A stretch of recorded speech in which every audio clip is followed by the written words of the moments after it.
Hey everybody, it is June 21st and we've got the second special event of the version 8.5, and that is of course ABB Formula E Berlin E-Prix 2020. So this event, you can initiate the 5-stage countdown starting now until July 8th. That is the last day you're going to be able to essentially participate in the event to win one of the 12 2020 season Formula E car. Right. So, this one's just going to be an overview. So I probably won't do gameplay for this video. I'll do a separate run through in another video. So this one we'll just talk about the rundown of the series or the event. Things like the time when this event is running, which is, as I said, it's currently running till July 8th. And it's a 5-stage event, so more or less 5 days. You can think about it. They generally give you extra day, especially if you start the event near midnight in your a little before midnight. Basically start your first stage before midnight in your region, then basically you almost get a full extra day at the end, basically. So that is a good strategy to have to allow yourself some extra time, and also you get to have access to first 2 stages right away, especially while the instant service is available, because upon completing the first goal of stage 1, you get 3-hour window for instant service on the car that you're using, and instant I guess it's not upgrade, it's the tuning.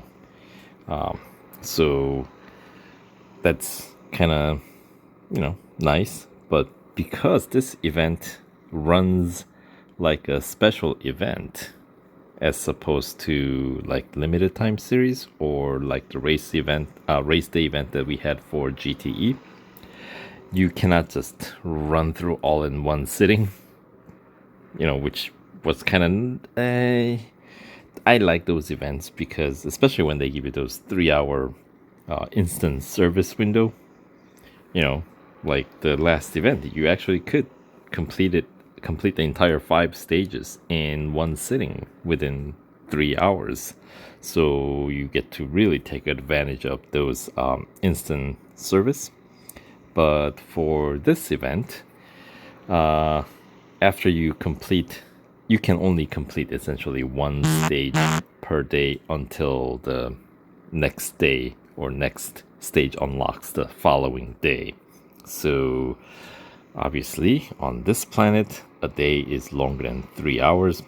So that's the kind of downside of this event.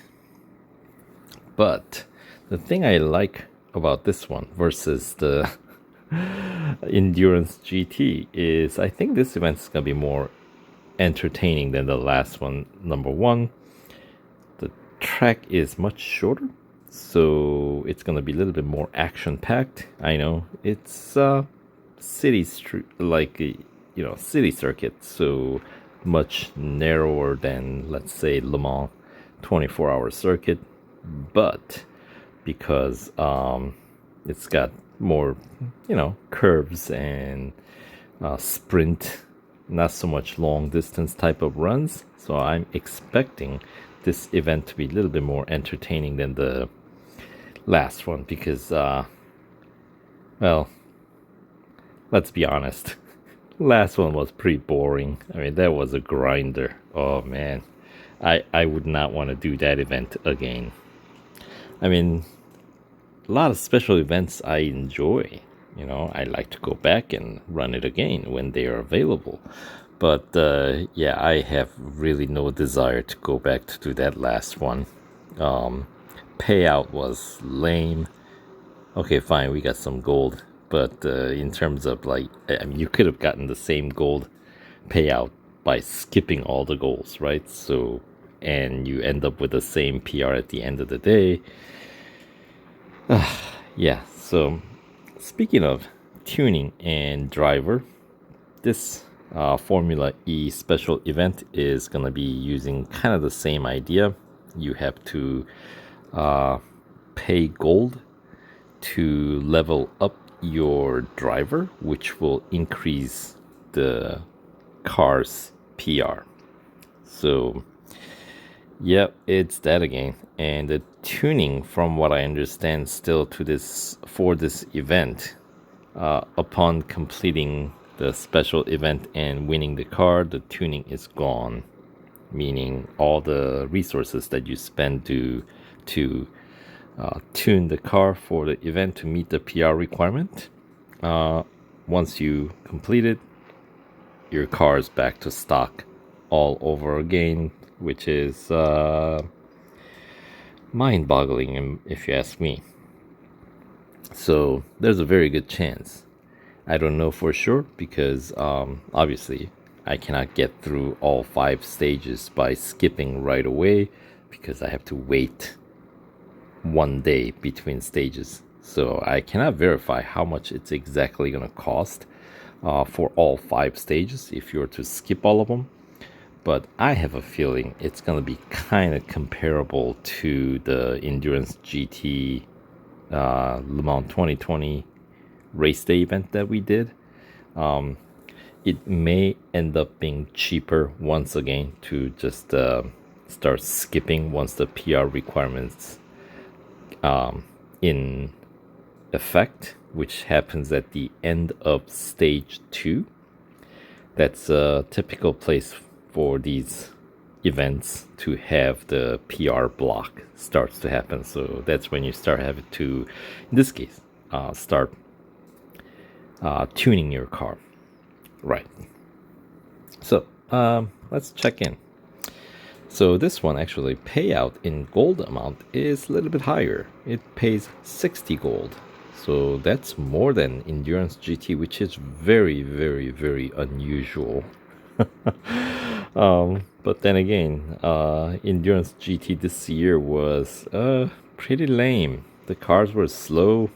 Event itself was not very engaging. It was pretty boring. Yeah, not exactly a very fun event. So I'm hoping that this event will be a little bit more entertaining. Certainly more options in terms of cars. Although they break down into, there are 12 teams, but sort of like Endurance GT, really, it's really 3 different types of cars. So out of 12 teams, they divide nicely into like group of 4 teams, share exact same specs. So 3 groups of 4 teams.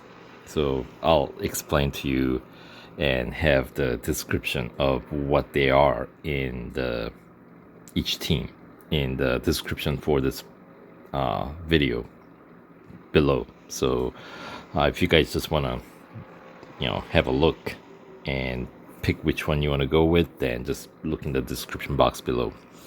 But anyway, the Motorsport dollar payout for this one, what they have published, it's kind of goofy number. They say upon 100% completion, the amount that you win in Motorsport dollars is like 288,888 Motorsport dollars, which is kind of a really, really, really random number. I get the 60 gold. What's with the 288,888? Certainly like their 8s, don't they? So, anywho, so there we go. 12 teams, and as I was saying, they fall into 3 category of cars. So let's take a look at first category, which since it's at the top, sure, we'll go with the Tag Heuer Porsche. And this one would be considered sort of the balance, middle of the road kind of group. So top speed is not bad. It's not the fastest in terms of top speed. And in terms of acceleration, it's not the slowest, but it's not the fastest either. So top speed wise, it's closer to the fastest car. Acceleration wise, it's closer to the slower side, right? Braking distance is on the better side. It's as good as the best that all three groups of cars have to offer. And then the grip, once again, it's not as good as the grippiest in the group, but it's adequate, right? So that's gonna be the Porsche, and of course you're assigned two drivers to choose from for, I believe, every team in this one, and these are not fictional from what I understand. I don't really follow Formula E that closely, so I couldn't tell you. Really don't know much about these guys, but anyway, maybe if you guys are a fan, hey, pick your favorite team driver.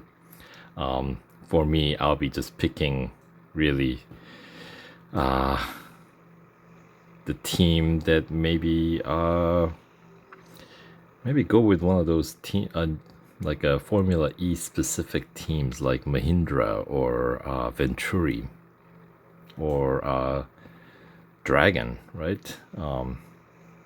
Anyway, although Dragon doesn't, okay, that they use Penske EV4, interesting.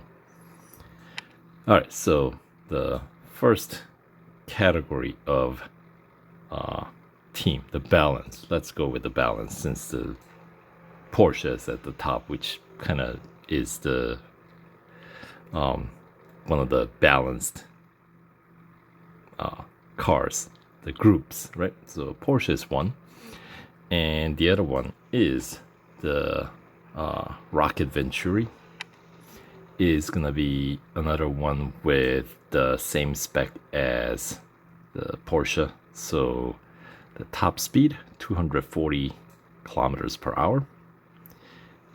So not bad considering the fastest of the group. All 12 teams is gonna be 241 kph. So 240 is not bad.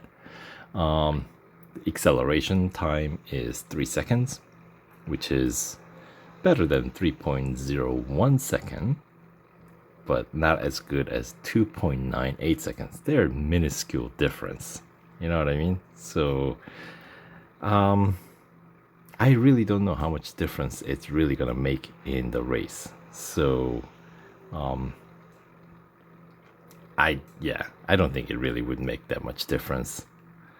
Only time it'll make a difference, I think, is during like when you have a top team, top speed team events,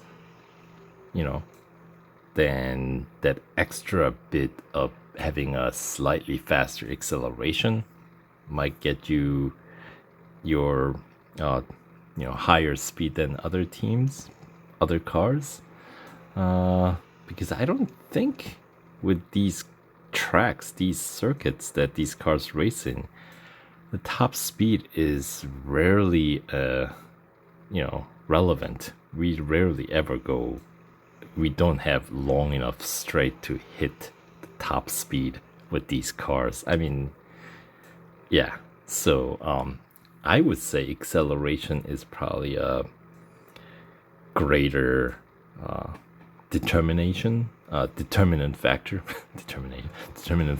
in how well a car will perform.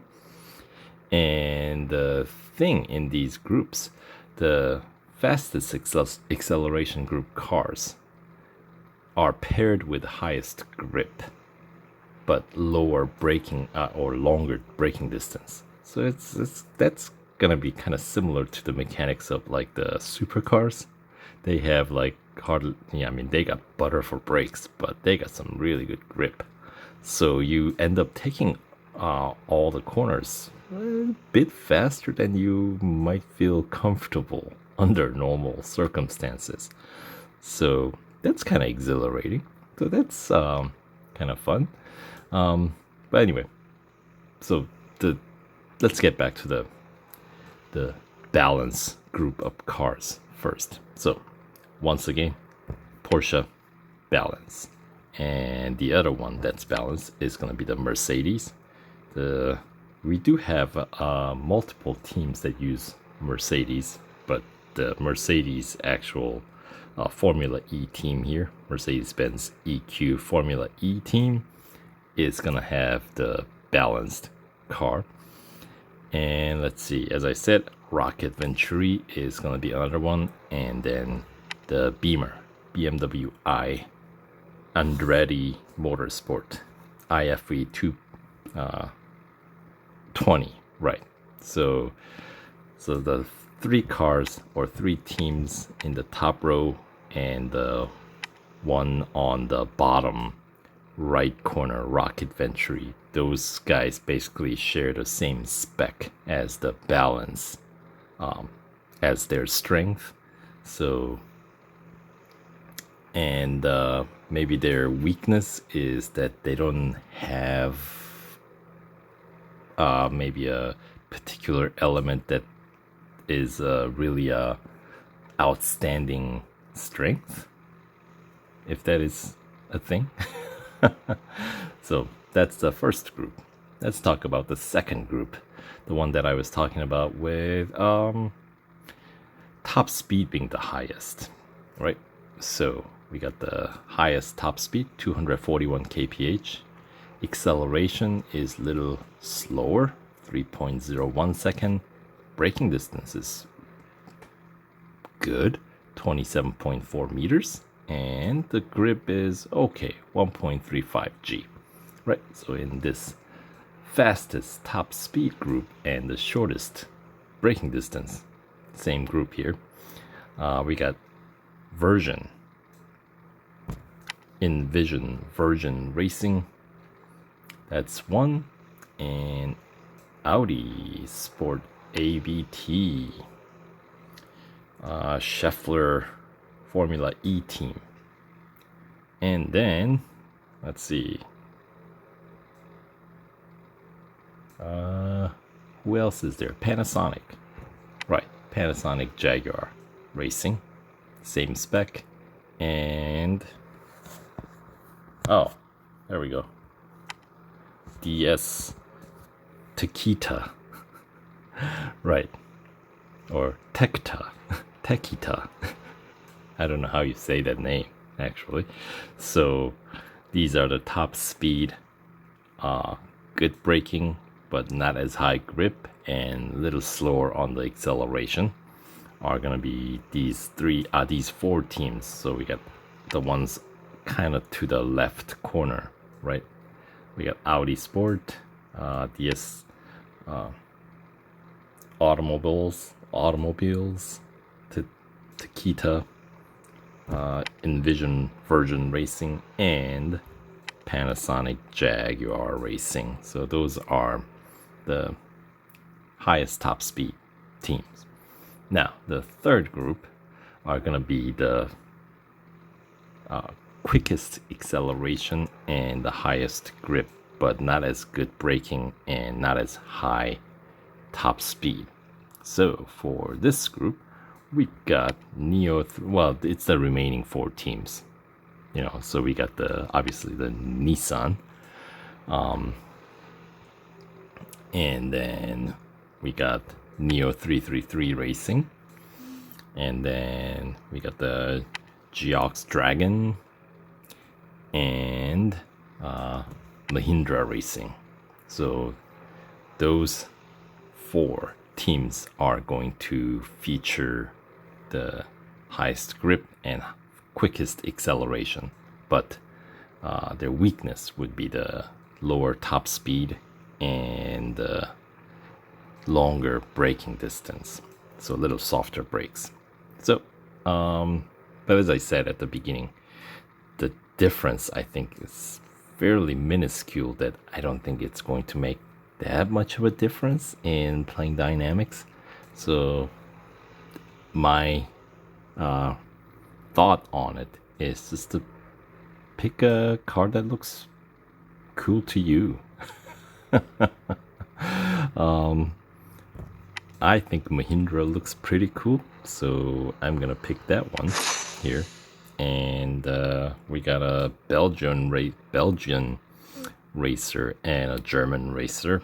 So, and experience point to hit level 1. That was 500 for Endurance GT guys, right? So it's a little bit lower, but considering that these circuits much shorter, I expect the payout per race and the goal is going to be significantly lower as well.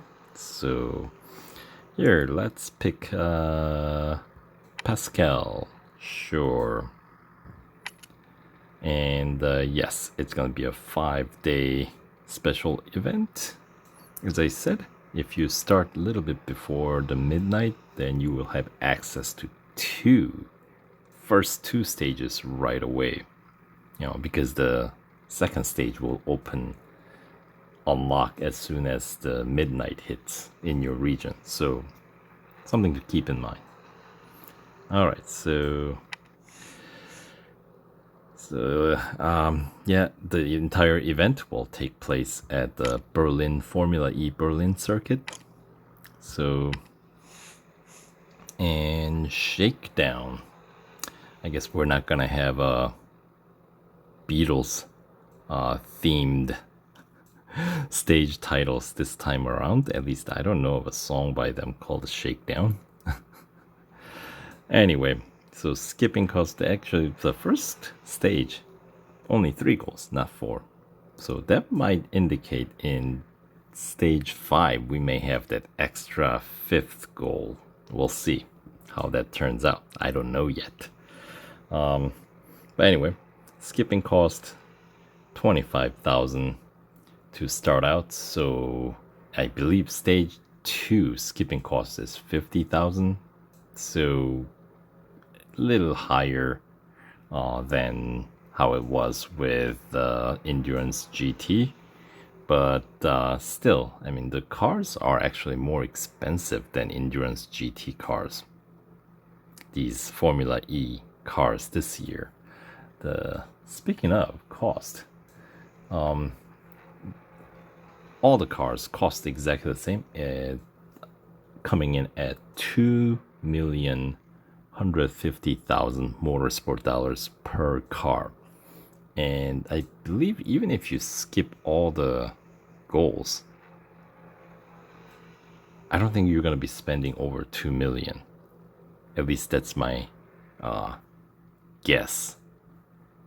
But, you know, that would make sense, I think, given what we've seen with the Endurance GT event, right?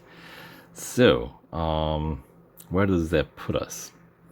Well, if you decide to tune the car to meet the PR requirement to complete this event, I believe you're gonna end up spending 1.8939 million motorsport dollars to meet the PR requirement of 62. These guys, all the cars have basically the same PR. Base PR 54.6 is where they all start. Let's check in and take a look. I guess it's 54.7. They made a mistake on their website with the base PR on these cars. So anyway, so they start at 54.7 as we can see here. And then obviously, just like the last race day event, you can level up your driver to boost your PR of the car, boosting driver level to get higher PR is really minuscule increment. Tuning is a bit more dramatic and drastic change because there are 8 steps of tuning per category, right? There are 4 categories. So we got just like the Endurance GT, we got gearbox mapping for increasing top speed, power unit optimization for decreasing your acceleration time, and then brakes calibration for, well, shortening the braking distance, and the suspension adjustments for the better grip. Right. I know. The picture of tire mark is for suspension adjustment apparently, which is kind of funny. But anyway, so in order to bring the car's PR up to 62, basically you need to get 6 steps of tuning in the gearbox mapping, 5 on power unit optimization, 6 on brakes calibration, and 5 on suspension adjustments. So it's 6, 5, 6, 5 for a total cost of $1,893,900 motorsport dollars. Right. And if the actual motorsport dollar payout for completing the event is really $288,888 motorsport dollars, then the net cost in that case would be $1,605,012 motorsport dollars to win one of these cars, which is once again kind of a goofy number, and that is not including all the actual race winnings. So, with that being said, in order to, if you're starting with like 0 motorsport dollars in your bank account, then you might want to spend some, especially because the instant tuning is going to be available upon completing the first goal. I would advise that you guys bank up enough in your bank to buy all tunings right away. And it'll also make the rest of the event go smoother, because with these events, you know, it's gonna have a set PR requirement, so you cannot get around it. So you have to spend it anyway. So might as well get them all when it's all instant, which means you might wanna, if you have 0 motorsport dollars, you would have to farm for a good 10 days prior to starting this event. So you can bank up enough to pay for all those tuning, which would cost you, as I said, once again, $1,893,900 motorsport dollars. Right. So that is kind of the rundown of what to expect in this series. So let's see, is there anything else that we need to cover in this? The cars, motorsport cars, they are free service. They just take 3 hours. Obviously you can VIP, but I don't want to VIP these cars that I know I'm not going to be racing all that frequently. In my garage, the cars that I have VIP'd are the ones that are really the fast cars that I know I can use, you know, over and over to quickly level up, or, you know, yeah. So those would be the only category that I have for VIPing cars. And if the event has, or the car has an event that is not necessarily the longest, so like my LMP ones, I don't have them VIP'd because, first of all, I have enough of them. I got 6 LMP ones, right? 2014 renditions and 2015 renditions. So, you know, if I need to, I can only run 10 lappers so many times before my eyes go cross-eyed. So, getting old, man. Anyway, I'm digressing now. So, all right, so that is kind of a rundown of this event. So I'll make a separate video for the actual playthrough. So if you guys are interested, stay tuned for that. But for now, that'll do it for this video. And I'll put all the relevant information once again in the description box below. So if you want to just look at that, you know, feel free to check them out. Thanks for watching, and we'll see you in the next video. Take care, guys.